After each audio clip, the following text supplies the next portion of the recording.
The black sedan pulled up to the curb outside the Federal Building in downtown Washington, D.C. at exactly 7:45 on a Thursday morning. The Uber app on Raymond Torres's phone chimed. Passenger confirmed. Destination, Reagan National Airport. Raymond was 72 years old, with silver hair and the kind of lean, upright posture that never quite leaves a man who spent decades in uniform.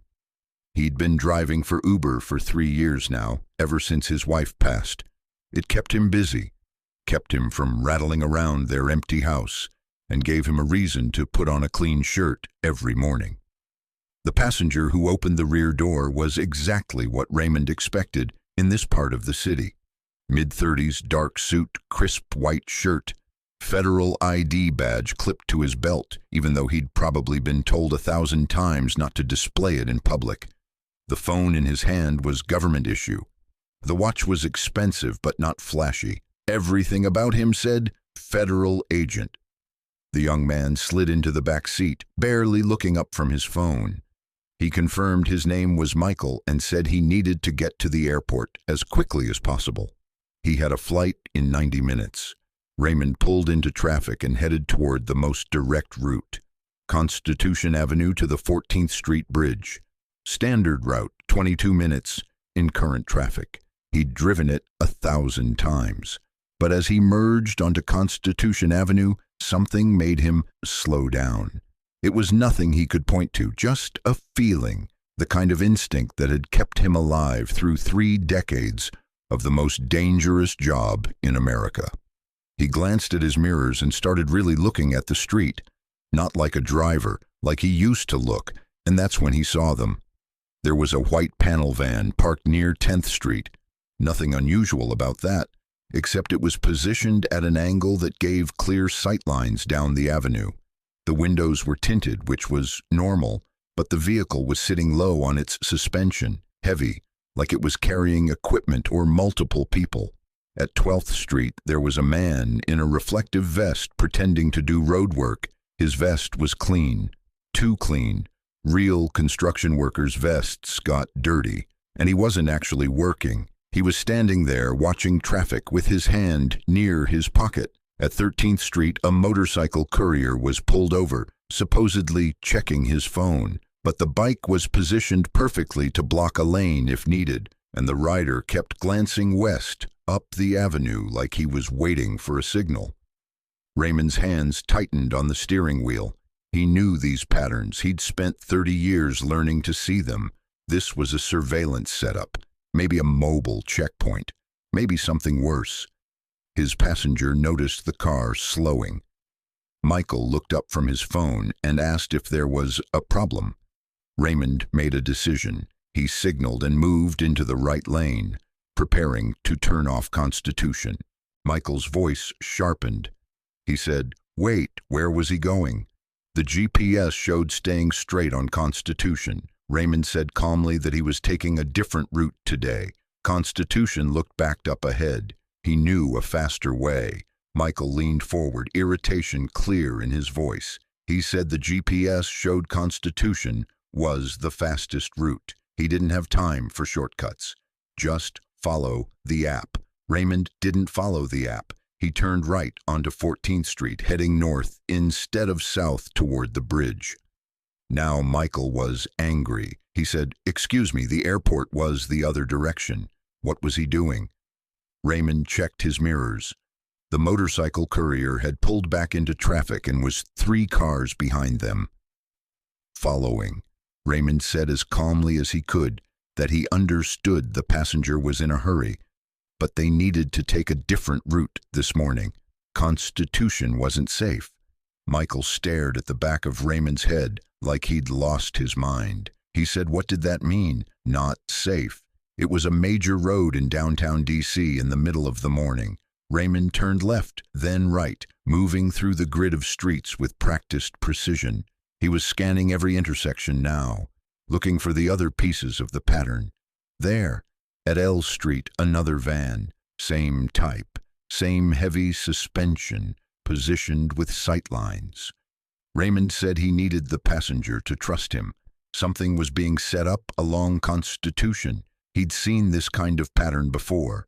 Michael's hand moved to his belt, toward his weapon. His voice went cold and professional.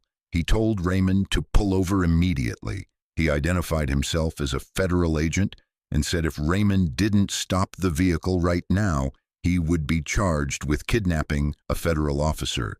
Raymond kept driving. He said he understood how this looked, but if the agent would just listen for 30 seconds, he could explain. Michael pulled his phone and started dialing. He said Raymond had exactly 10 seconds to stop the car, or he was calling this in as a hostage situation.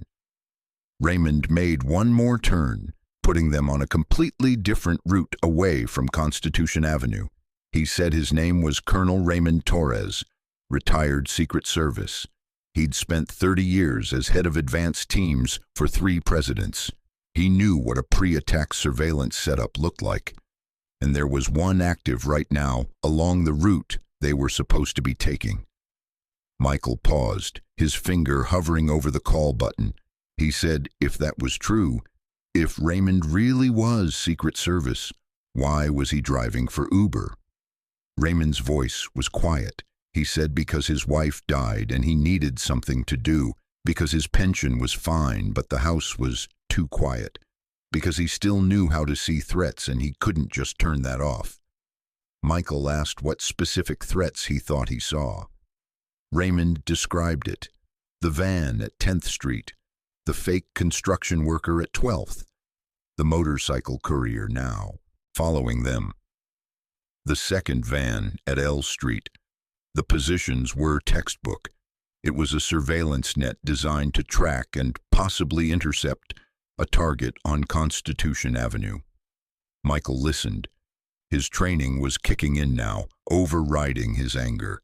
He asked why Raymond thought they were the target. Raymond said he didn't think they were, but someone was. Constitution Avenue was probably closed right now for a motorcade or a secure movement, some VIP transport.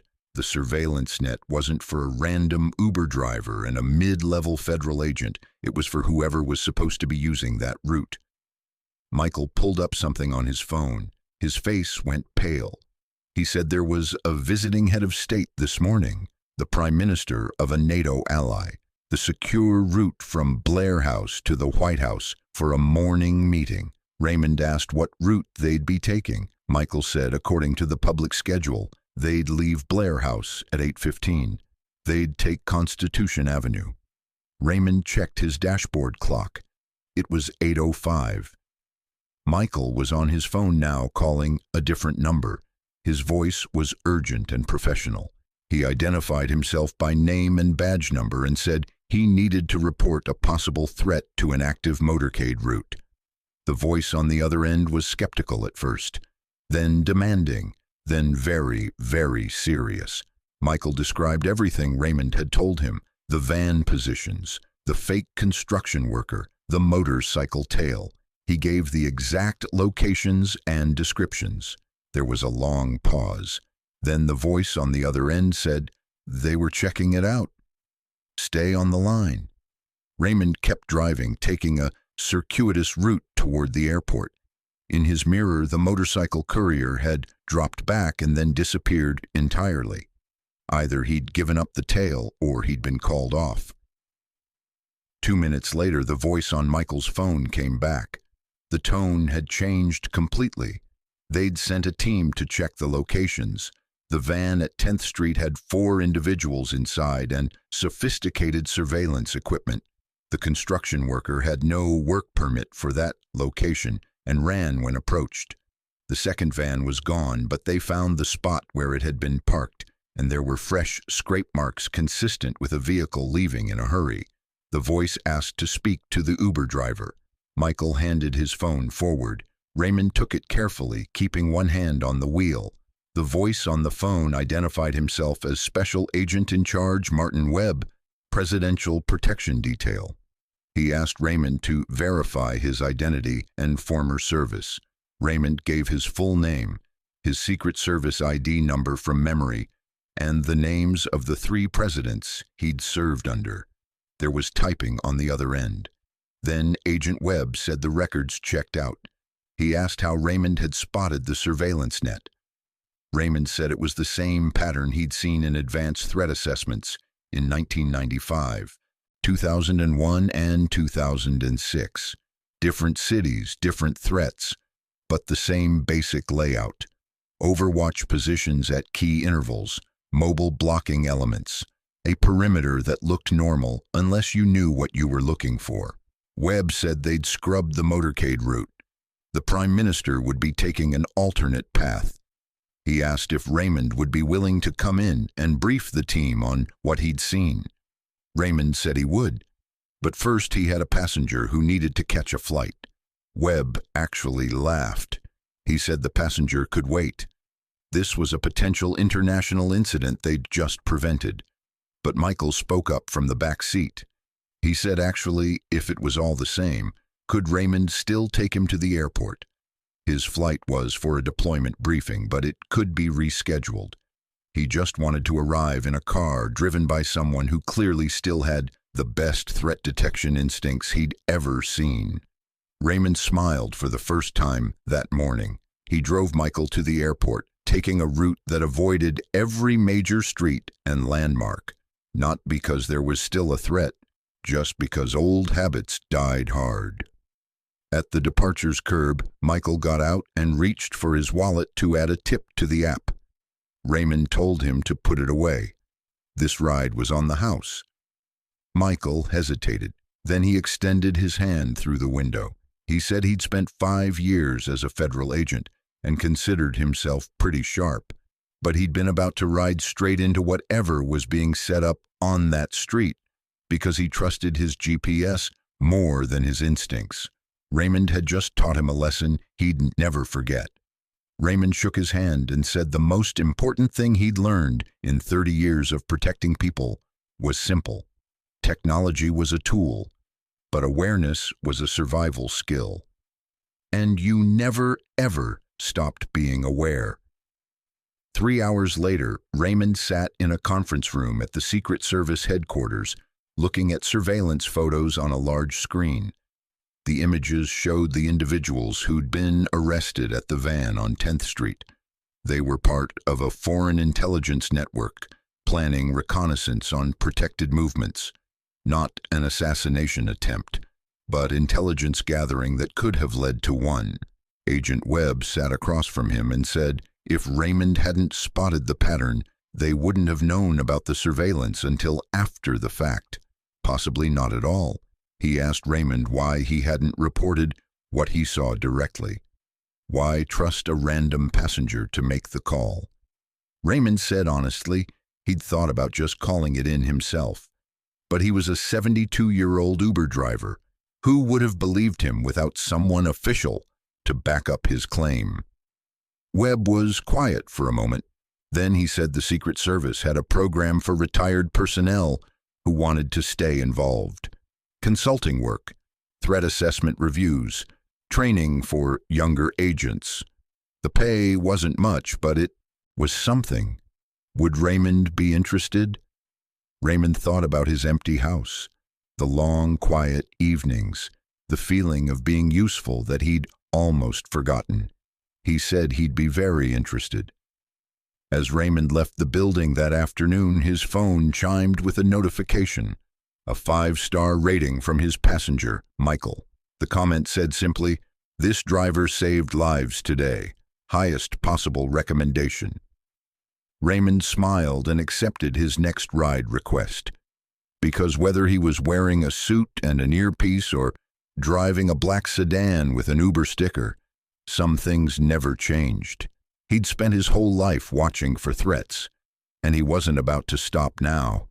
If this story moved you, if you believe we should never dismiss someone's expertise just because they're not in uniform anymore, please like this video and share it with someone who needs to hear it.